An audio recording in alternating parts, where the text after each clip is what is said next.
Hi, it's Beth Pantazzi, the Assistive Tech OT. I am here today to tell you about a extension that I recently learned about called BeeLine Reader. It's a really great extension that I think will be super helpful for students who have a hard time with visual tracking and visual discrimination, and being able to filter out irrelevant things on the screen. So if you go to Google search, you can see I searched here BeeLine Reader extension, and here it is, the first one.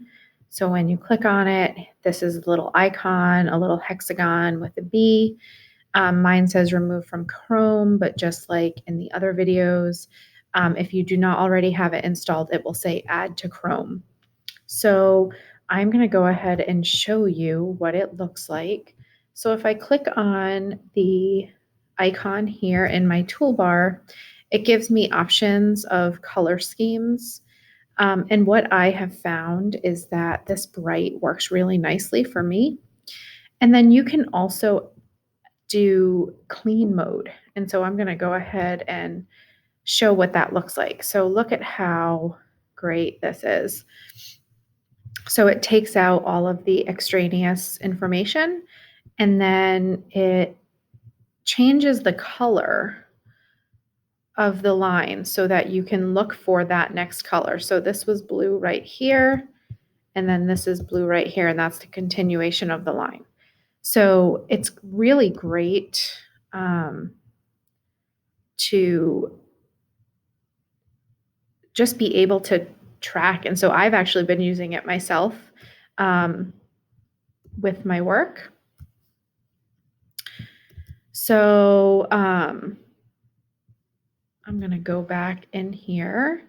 And so as you can see, the original version of this website was, it's nice that it has the screenshots, but there's a lot going on.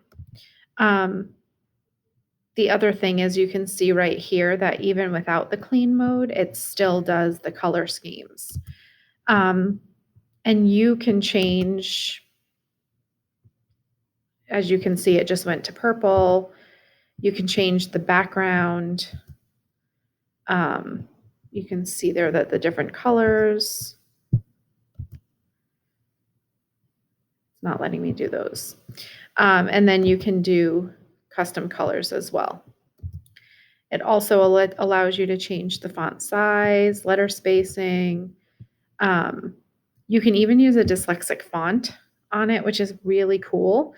That weighted font is another extension that I have recommended for use with some students to try out to see if it works for them.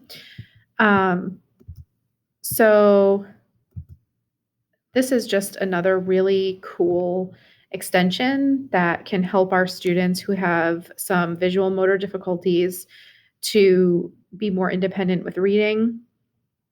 And again, it's a free a free extension. So I would be interested to see if any of you have used this before, or if you have a student on your caseload that you think it would be helpful for. Feel free to reach out to me on email at theassistivetechot@gmail.com or on Instagram at theassistivetechot. I look forward to hearing your thoughts on this extension, and I will see you next time. Thanks.